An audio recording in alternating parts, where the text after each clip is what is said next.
Been a rough week, actually about rough couple of months for Ivy League presidents. Man, Claudine Gay, the president of Harvard, raked over the coals after she testified this week in Congress.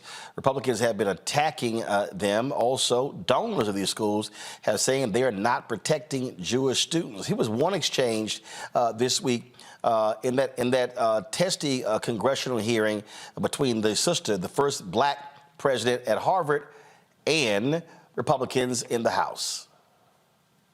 Dr. Gay, did anyone contact you about flying the Israeli flag over Harvard Yard?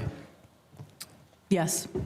And the decision was made not to allow the flag to be flown over Harvard Yard? It's been standard protocol at the university for years to only fly the American flag unless we have a visiting dignitary. So the decision was made to allow the Ukraine flag to be flown over Harvard Yard? That was a decision that was made by my predecessor as an exception to a long-standing rule. So it was an exception. So you made an exception for the Ukrainian flag, but not the university made an exception for the Ukrainian flag, but not the Israeli flag. That was a choice made by my predecessor. Are you aware that there are stickers that are placed on Harvard University Dining Services food calling for Israeli apartheid? It says, warning, Sabra funds Israeli apartheid and the murder of Palestinians. Is that acceptable? I can assure you that we have strong disciplinary processes when there are violations of our rules. And this is a violation of the rules? I can't see that very clearly, but are you not aware of the stickers being placed on the food items provided to Harvard students? I do recall an episode like that. And there are disciplinary actions ongoing? Given students' privacy and FERPA, which I'm sure you know well, I will not say more about these particular cases other than to say that disciplinary processes are underway. Dr. Gay, did anyone contact you about flying the Israeli flag? Now, what you've seen is you've seen a lot of donors really being upset at Harvard. Demands for her to resign. The president of Penn, one donor has called for his $100 million donation to be returned. You have billionaire Bill Ackerman, who actually said that the president of Harvard was a diversity hire. I guess he didn't look at her bio. The president, she released a statement after a lot of people criticized her testimony, but then she gave an interview with the Harvard Crimson. She said this here: I got caught up in what had become at that point an extended combative exchange about policies and procedures. What I should have had the presence of mind to do in that moment was return to my guiding truth, which is that calls for violence against our Jewish community, threats to our Jewish students have no place at Harvard and will never go unchallenged. Subsequently, I failed to convey what is my truth.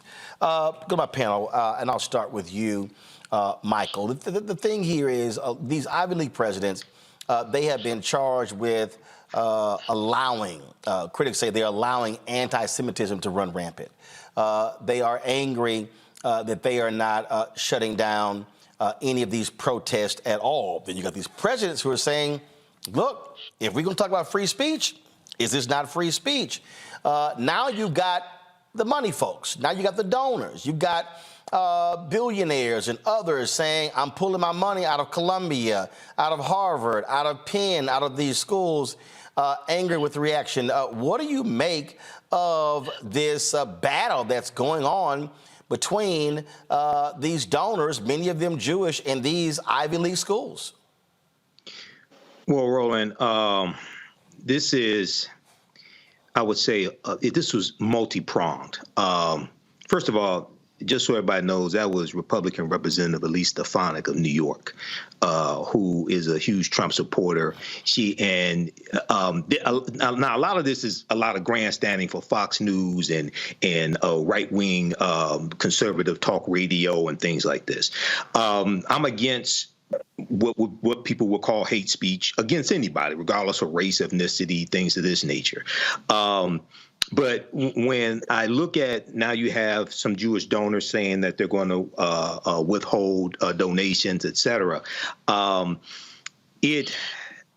You may have a situation where policies at college campuses are revised across the board. But I find it really odd. This was a congressional hearing, House of Representatives. I find it really odd that you have a congressional hearing about this, but when you have anti-Black sentiments on college campuses, Republicans are not screaming about that. Okay, so even though, once again, I'm against hate speech against anybody, but a lot of this, especially coming from Republicans, is like selective outrage, when at the same time they don't want to condemn Donald Trump for a lot of his hate speech or what people will perceive as hate speech. Here's what you have again here. What you have here going on, Monique. Bill Ackman. He is the hedge fund guy. He literally accused, go to my iPad, he's accused Claudine Gay solely of being hired because of DEI. Now, this is quite interesting when you talk about, he's also calling for these other presidents to resign, and then, he talked about, oh yeah, she was hired because she was Black. He goes on and on and on. And Amisha Cross wrote a column blasting what he had to say, and others as well. And the thing that I've made perfectly clear is, let's be clear, this is the go-to for these people. It's always their go-to is, oh, you DEI. But they'll never sit here and talk about these mediocre white men who get hired and stuff along those lines. And so that's how he's attacking this sister. Sure. Well, I mean, there's nowhere else for him to go, really. He knows that he's wrong on the law.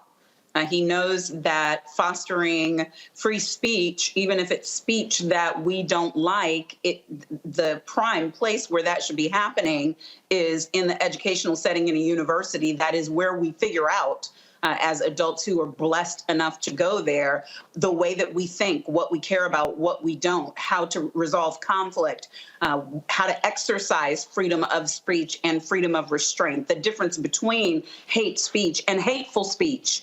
Now, speech that's calling Black people N-word is hateful. But if you're doing it to a whole group of people, it is not by law hate speech. So that is the same for people who are Palestinian. That's the same for people who are Israeli. That's the same for people who are Chinese. It's all the same. There are things you can say broadly about a group of people, and it would be hateful and horrible and immoral. It would be all of the things. What would it not be? Criminal. It would not be hate speech that can be deterred. So do we really want to have universities that are shutting down speech we don't like? Is that even what this country is about? And I think it's more telling when it comes from communities that consider themselves allies of Black people. Don't call yourself an ally when you know that the Ku Klux Klan has been a legal organization in this country since its birth. And you know exactly what they do. So if you march with me, but you don't want the Klan gone out of the face of the earth, then you got to march with me when I'm saying that these students have the right to say whatever it is they want to say. Of course, he runs his mouth. Bill Ackman does, Matt. And I'm sure Dr. Claudine Gay knows what he's talking about. Go to my iPad, because she's the Wilbur A. Coward Professor of Government and of African and African American Studies. And so she kind of knows this stuff. She's the former Dean of Social Science for the Faculty of Arts and Sciences. Let's see right here, since, Mr. Run His Mouth is saying this sort of stuff. Let's see here.